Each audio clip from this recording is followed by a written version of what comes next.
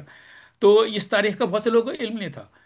عاشور کے دن امام حسین شہید ہو گئے یہاں پر، کربلا ختم، اس کے بعد قافلے کو لے گئے شام، بٹ ٹھیک ہے وہاں تھوڑا بہت اس کا ذکر ہو جاتا تھا، لیکن مختار ثقفی نے کیا کیا، تاریخ میں کیا کچھ ہوا، یہ ضمیر اختر نے، یعنی ہو سکتا ہے اور لوگ بھی پڑھتے ہیں لیکن ضمیر اختر نے زیادہ عوام کو بتایا کہ یہ مسلسل صحیح پڑھا ہر سال اشرا یہ بتانے کے لیے قاتل حسین کو پھر انجام تک پہنچایا گیا۔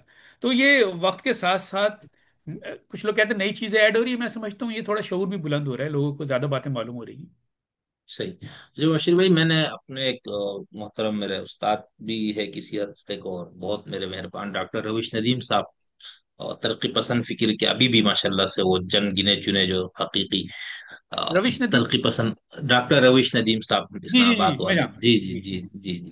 تو ان سے میں نے درخواست کی ہوئی ہے کہ ترقی پسند نقطۂ نظر سے، یہ جو ہمارے یہاں سوشلسٹ نقطۂ نظر کے لوگ تھے، انہوں نے چونکہ وہ انقلاب تبدیلی کے سارے نا، تو ان کے لیے تو وہ استعارے بہت کام کے تھے، تو اس میں امام حسین اردو ادب میں، ترقی پسند ادب میں، شاعری میں، اور پھر اس کی جوش وغیرہ کی جو مرثی ہے، اس میں آپ کو کیا حسین نظر آتا ہے نا، تو ایک تو وہ ہے، یعنی جو جی معاشرے کے اندر طبقاتی سسٹم کے خلاف ہے، اور وہ کہتے ہیں کہ سب کو برابر وہ ہونا چاہیے، اور اس کے لیے ان کو جو جو اس طرح کا استعارہ ملا انہوں نے، ایک وہ ہے جو ہم یہ میں آپ کو کہہ رہا تھا کہ جو انقلاب میں ایران کے آنے کے بعد یعنی مجھے ایسا لگتا ہے، طالب علم میں اس پہ تھوڑی سی تحقیق کر بھی رہا ہوں، ابھی کام بھی ہے میرا، تو اس کے اندر یہ ہے نا کہ جو امام حسین کو اب صرف یہ دکھایا جا رہا ہے کہ وہ صرف ایک ظالم، جو ایک ہمارے یہاں خروج کی بحث ہوتی ہے فقہ اور کلام میں، کہ ظالم حکمران کو راستے سے ہٹانا یا اس کو اقتدار سے محروم، اب جیسے آپ جواد نقوی صاحب کو لے لیں، ان کا پورا زور انہوں نے پورے پاکستان کے اندر یہ سب سے توانا آواز، اچھا ان سے پہلے آغا شرف الدین صاحب جن کا گزشتہ دنوں انتقال ہوا، انہوں نے انقلاب امام حسین کے قیام کی سیاسی تفسیر پوری کتاب ہے، اور شیعت جی کی اردو تاریخ میں اس طرح کی کتاب نہیں ہے، تو میں یہ کہہ رہا ہوں کہ یہ جو تبدیلی آئی نا، اور اس کے اندر وہ پھر یہ سارا یوں بناتے ہیں، اور اچھا یہاں تک آپ نے تانے سنے ہوں گے، اور میں تو ظاہر سی بات ان سب کو فالو کرتا ہوں، تو جو جواد نقوی صاحب کو پڑھنے والے خاص طور پر یونیورسٹی کے نوجوان ہیں، وہ مولویوں سے بڑے وہ کرتا ہے، وہ یہ تو مدرسوں میں بیٹھے ہوئے ان کو کیا پتا انقلاب کیا ہوتے ہے، حسینیت کیا ہے، یہ تو بس ذرا یزری وہ پڑھتے ہیں اور فلانا، اور یہ ہمارے یہاں پہلے سنی جہادیوں میں یہ تھا کہ جو غیر جہادی مدارس تھے نا، تو حافظ سعید وغیرہ کا گروپ یہ کہتا تھا وہ ان کو کیا پتا ان کو جہاد کے، یہ تو مدرسوں میں ذرا یزر وہ پڑھتے، اصل تو یہ ہے جو ہم کام کرتے، تو شیعوں کے اندر یہ بڑی تبدیلی آپ کو نہیں نظر آئی کہ وہ جو انقلاب امام حسین کے قیام کی پوری پولیٹیکل تعبیر جو موجود بھی تھی، ٹھیک ہے تاریخ میں، اور سنیوں نے تو اسی کو لیے ہے نا، کہ امام حسین کی اقدام کو، جو سنی اکثریت کا موقف یہ ہے کہ امام حسین کا اقدام صحیح تھا،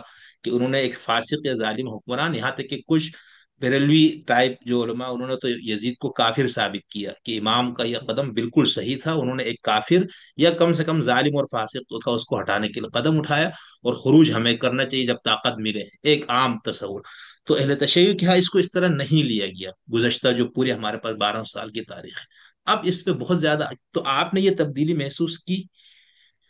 میں صرف یہ دیکھیں سمجھنا ایک چاہ رہا بات تو یہ، پہلے تو ہمیں یہ دیکھنا پڑے گا کہ امام حسین کے بعد کیا ہوا۔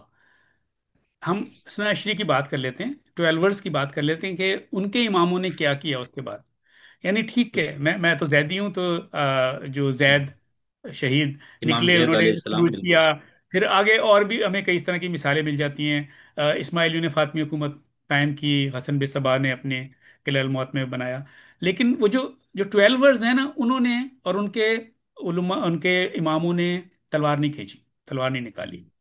تو صحیح ہے، اور یہ کہا جاتا ہے، ایک شیعوں کا ایک گروہ ہے اور وہ کافی بڑا گروہ ہے جو کہتا ہے کہ امام کے آنے سے پہلے جہاد نہیں کرنا، نہیں امام بالکل آئیں گے ایسے ہی تبھی ہوگا جو کچھ ایسے بھی ہی ہوگا۔